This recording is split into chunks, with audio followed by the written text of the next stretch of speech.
అందరికీ నమస్కారం. ఈరోజు మీ అందరికీ నేను వినిపించబోయే కథ రక్త సంబంధం. రచయిత కోటమర్తి రాధా హిమబిందు గారు. ఇక కథలోకి వెళితే, అన్నయ్య, నీకో విషయం చెబుదామని ఫోన్ చేశాను. బావగారు ఇప్పుడే కాల్ చేశారు. అక్కయ్యకు జ్వరం వస్తున్నదట. అవునా? ఏం జ్వరం? అసలే డెంగ్యూ, మలేరియా, వైరల్ ఫీవర్లు ఇప్పుడు దాదాపుగా ప్రతి ఇంట్లో ఉంటున్నాయి. టెస్టులు చేయించారా?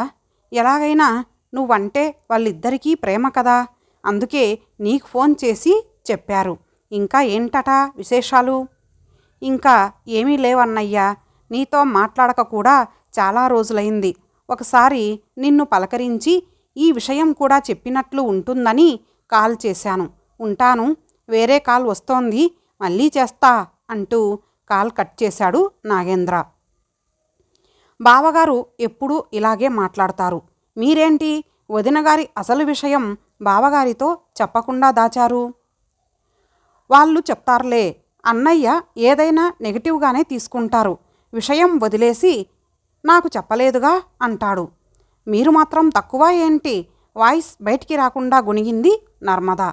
వదినగారి గురించి అన్నయ్య గారు ఎంతగా బాధపడుతున్నారో, పిల్లలకు ఈ విషయం చెప్పారో లేదో. ఢిల్లీలో ఒకడు, ముంబైలో ఒకడు ఉన్నారు. ఇద్దరిలో ఒక్కడన్నా దగ్గరగా ఉంటే బాగుండేది. వదినగారు ఎంత మంచి మనిషి. క్యాన్సర్ రావటం ఏంటో చాలా బాధగా ఉంది. మనం వెళ్ళొద్దాం. ఇదిగోండి బావగారు మీకు కాల్ చేస్తున్నారు అంటూ మొబైల్ తెచ్చి భర్తకిచ్చింది నర్మద.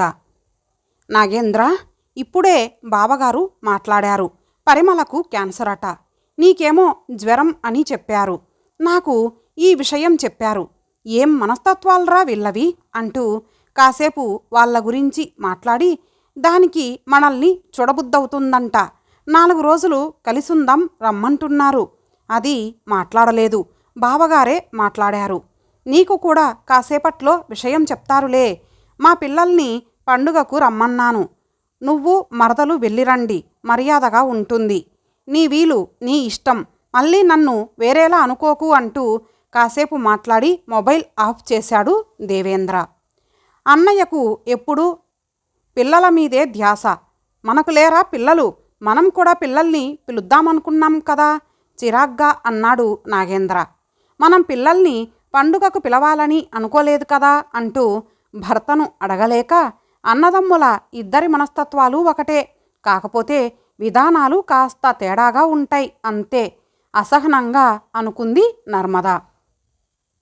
సాయంత్రం వేళ ఫోన్ చేసి, దసరాకు రాలేదు, దీపావళి పండుగకు రమ్మని పిల్లలిద్దరినీ పిలిచాడు దేవేంద్ర. దసరాకు ఆడపడుచింటికి వెళ్ళాం కదా, దీపావళికి వాళ్లను పిలుస్తున్నాం, కుదరదని చెప్పారు కూతుళ్ళిద్దరూ. పరిమళ మొబైల్కు ఫోన్ చేశాడు. బావగారు మూర్తి లిఫ్ట్ చేశాడు. పండుగకు మేము వస్తాం, 4 రోజులు కలిసుందాం అని చెప్పాడు. సరే అన్నాడు మూర్తి. తమకున్న పనులన్నీ ముగించుకొని వారం తర్వాత ఊరికి వెళదామనుకున్నారు. మనం ఎలాగూ వెళ్తాం కదా, నాగేంద్రకు కూడా చెప్పండి, వాళ్ళు కూడా వస్తారు, అంతా కలిసి ఉండొచ్చు. సుమతి అలా అందో లేదో అంతెత్తున ఎగిరిపడ్డాడు దేవేంద్ర. వాళ్ళ సంగతి వాళ్ళు చూసుకుంటారులే, అన్నిటికీ నీకు ఆరాటం ఎక్కువ అంటూ ఎప్పుడో జరిగిన పాత విషయాలు మాట్లాడుతూ చాలాసేపు చిరాకు పడ్డాడు. వారం తర్వాత కారులో పరిమళ ఊరెళ్ళారు. సెంటర్లో డజన్ అరటిపండ్లు కొనుక్కొని ఇంటికి వెళ్ళేసరికి ఇంట్లో నాగేంద్ర, నర్మద కనిపించారు. దేవేంద్ర మనసు కుతకుత ఉడికిపోయింది. బావగారిని పలకరించి చెల్లెల్ని దగ్గరకు తీసుకొని మాట్లాడాడు. తమ్ముడిని పలకరించలేదు. నర్మద ఇద్దరినీ పలకరించి మంచినీళ్ళిచ్చి టీ పెట్టి తెచ్చింది. అంతా ఫ్రెష్ అయి టిఫిన్ తిని టీ తాగి హాల్లో కూర్చొని కాసేపు జనరల్ విషయాలు మాట్లాడుకున్న తర్వాత పరిమళను అసలు విషయం అడిగాడు దేవేంద్ర. పిల్లలకు ఈ విషయం చెప్పారా? మీకు అన్ని రహస్యాలే. ఈ మహమ్మారి రోగం నీకు వచ్చిందేంటి? చాలా బాధగా ఉంది. విషయం తెలపగానే 1-2 పనులు ఉంటే మానుకొని ప్రయాణం పెట్టుకున్నాం. రక్త సంబంధం కదా, అందుకే అన్నయ్య మనం కలిసి గడపాలని ఉంది అని బావగారితో మీకు చెప్పించాను.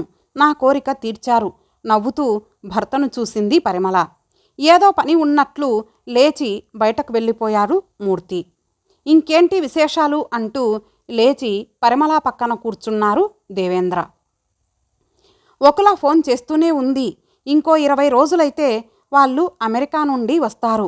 రాగానే ఇక్కడికి వస్తామని అన్నారు. నా విషయంలో ఒకల మర్దిగారు చాలా బాధపడ్డారు. నాగేంద్ర నర్మదా వచ్చేసరికి ప్రాణం లేచి వచ్చింది.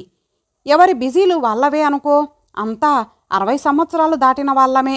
మనం కలవక ఎంతకాలమైందో. మనం తరచుగా కలుసుకోవాలని నాకు ఉంటుంది. నా మనసు ఆపుకోలేక నేను మిమ్మల్ని చూడటానికి రావటమే కానీ మీరు నన్ను ఒకలను కలవాలని ఎప్పుడూ అనుకోరు. ఒకల పిల్లలు అమెరికా, నాగేంద్ర కొడుకు కూతురు కుటుంబాలతో బెంగళూరులో ఉన్నారు. నీ పిల్లలు వైజాగ్. మా పిల్లలు మీకు తెలుసు. పిల్లలంతా మనకు దూరంగానే ఉన్నారు. మనం పిల్లలుగా ఉన్నప్పుడు ఎంత దగ్గరగా ఉండేవాళ్ళం. ఆ చనువు, ఆ దగ్గరతనం ఇప్పుడు ఏమైపోయాయి? మనం అప్పటిలా ఇప్పుడు ఉండకూడదా? మన మధ్య ఇంతింత దూరాలు ఎందుకు పెరిగాయో అర్థం కాకుండా ఉంది. మనం తరచుగా కలుస్తూ చిన్నప్పటిలా కలిసిమెలిసి ఉందామన్నయ్యా.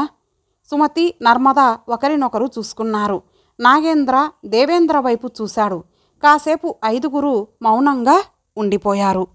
నాకు ఒకలకు ఫోన్స్ కూడా చేయరు. రోజులో 8 గంటలు నిద్రకు పెట్టుకున్నా మిగతా 16 గంటల్లో ఒక పావు గంట మాతో మాట్లాడటానికి మీకు కుదరదా? అది రోజూ కాదు, ఎప్పుడో ఒకసారి. మేము మీలాగా ఉండలేక మీరెలా ఉన్నారో అని అడిగి తెలుసుకుంటూనే ఉంటాం. నాగేంద్ర, ఆఫీస్ కొలీగ్స్, బంధువులు, చుట్టుపక్కల వాళ్ళు, ఇంకా స్నేహితులు, ఇలా వీళ్ళంతా రక్త సంబంధీకులు కాలేరుగా. మన చిన్నప్పటి నుంచి మనం ఒకే ఇంట్లో ఉంటూ ఒకరిని ఒకరం చూస్తూ ప్రతి విషయం తెలుసుకున్నాం. అదే వేరే వాళ్లకు మనం చెబితే తెలుస్తాయి. అన్నిటికన్నా ఇది చాలా గొప్ప బంధం అని నా అభిప్రాయం. అమ్మా నాన్న మనకు లేరు. మనం ఇప్పుడు ఈ స్థాయిలో ఉన్నామంటే వాళ్ళే కదా కారణం. మన చిన్నప్పుడు మనం ఎప్పటికీ కలిసిమెలిసి ఉండాలని వాళ్ళు మనకు చెప్పారు. వాళ్ళు చెప్పినవి పూర్తిగా మర్చిపోయాం. మనలో వాళ్ళను చూసుకునేలా మనం ఉండాలి కదా. ఇప్పుడు చూడు, నాకు ఆరోగ్యం బాగాలేదని తెలిసి నన్ను చూడటానికి వచ్చారు. అంటే కొంతకాలం తర్వాత నేను కనిపించననే కదా. చనిపోతానని తెలిసి రావడం కంటే బ్రతికి ఉన్నప్పుడు సరదా సంతోషాలని పంచుకుంటూ మన రక్త సంబంధం విలువ కాపాడుకోవడం కరెక్ట్ కాదా? చాలా కాలం మన మధ్య గతించిపోయింది. ఇక నుండి ఇలా మనం ఉండొద్దు. అమ్మా నాన్నల సంతానమైన మనం వాళ్ళ ఆశీస్సులతో ఆర్థిక పరంగా బాగున్నాం. ఎవరినీ ఏది అడిగే పరిస్థితులు ఎవరికీ లేవు. నిజానికి అలాంటి పరిస్థితి వచ్చినా కొంత సహాయపడటంలో తప్పేముంది? మనలో మనం ఇంతగా తప్పించుకుంటూ తిరగటం నాకస్సలు బాగాలేదు. మనలో ప్రేమ, ఆపేక్షలు పూర్తిగా కొరతగా ఉన్నాయి. మీ ఇద్దరి మధ్య కూడా మానసికంగా చాలా దూరం పెరిగిపోయింది. అలా ఎందుకు ఉన్నారో తెలియదు. అన్నయ్య, నువ్వు వచ్చినప్పటి నుండి నాగేంద్రతో ఏమంతగా మాట్లాడటం లేదు. ఏదో నేరం జరిగినట్టు, పాపం చేసినట్టు మనసులో పెట్టుకొని ఇలా ఉండటం నిజంగా ఎబ్బెట్టుగా ఉంది. సుమతి వదిన, నర్మద అంటే నాకు ఒకలకు ఎంతో ఇష్టం. వాళ్ళు ఎంత మంచివాళ్ళో మీకంటే ఎక్కువగా మాకే తెలుసు.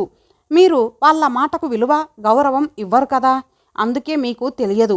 పండుగకు రమ్మని వాళ్ళ పుట్టింటి నుండి కబురు వస్తే మమ్మల్ని పిలవటం మీకు అలవాటు లేదు కాబట్టి వాళ్ళు వెళ్ళటానికి ఎంత గిల్టీగా ఫీల్ అవుతారో మాకు తెలుసు. మనం ఇంత పరాయిగా ఎందుకయ్యామో నాకస్సలు అర్థం కాదు. బాధగా కళ్ళు మూసుకుంది పరిమళ. నాగేంద్ర లేచి వచ్చి పరిమళకు ఇంకో పక్కన కూర్చున్నాడు. కళ్ళు తెరిచి చూసి నవ్వింది పరిమళ. సుమతి, నర్మద ఏదో పని ఉన్నట్లు లోపలికి వెళ్ళిపోయారు. పరిమళతో దేవేంద్ర, నాగేంద్ర మాటలు కలిపారు. 4 రోజులు గడిచాయి. వీళ్ళు వచ్చిన మొదటి రోజు లంచు నుండే వంట మనిషిని కుదుర్చటంతో ఎవరికీ ఏ పని లేకుండా పోయింది. మూర్తి ఆధ్వర్యంలో చుట్టుపక్కల ఉన్న దేవస్థానాలు, విహారయాత్రలు ప్లాన్ ప్రకారం జరిగాయి.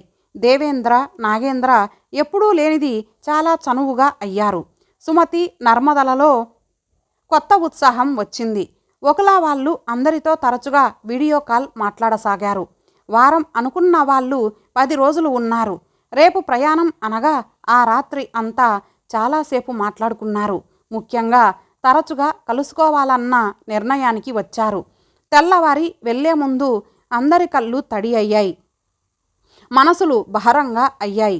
వెళ్ళలేక వెళ్ళారు నలుగురు. పరిమళ, నా చేత పెద్ద అబద్ధం చెప్పించావు. ప్రతి క్షణం ఎంత బాధపడ్డానో నాకే తెలుసు, బాధగా అన్నాడు మూర్తి. నా పట్ల మీకు చాలా ప్రేమ. అలాంటి మీతో నాకు క్యాన్సర్ అని చెప్పించడానికి ఎన్ని రోజులు మిమ్మల్ని బ్రతిమాలాను. మీకు చాలా చాలా థ్యాంక్స్. ఎన్నడూ లేనిది మీ మనసు నొప్పించినందుకు వెరీ వెరీ సారీ. వారం రోజుల వైరల్ ఫీవర్తో నేను బలహీనంగా కనబడటం నాకు ప్లస్ పాయింట్ అయ్యింది. నిజంగానే నాకు క్యాన్సర్ వచ్చిందని అనుకున్నారు. మా వాళ్ళలో మార్పు రావాలనుకున్నాను. నేను కోరుకున్నట్లుగా వాళ్ళల్లో ఊహించని మార్పు వచ్చింది. ఒక్క రోజులోనే ఎన్నిసార్లు వీడియో కాల్ చేశారు, నాతో ఎంత ప్రేమగా మాట్లాడారు. రక్త సంబంధం రుచి మా వాళ్లకు బాగా అలవాటు కానియండి. ఏదో ఒకరోజు నేను సంపూర్ణ ఆరోగ్యవంతురాలినని వాళ్లకు చెప్తా. వకుల ఫోన్ చేస్తుంది. దానితో మాట్లాడి మీతో మాట్లాడతా. మా వాళ్ళ ముచ్చట్లు మీకు చాలా చెప్పాలి. ఎన్నడూ లేనంత ఉత్సాహంగా కనిపిస్తున్న పరిమళని చూస్తూ నవ్వుకున్నాడు మూర్తి. ఇంతటితో ఈ కథ సమాప్తం. మరలా మరొక మంచి కథతో కలుద్దాం. అంతవరకు సెలవు. నమస్తే.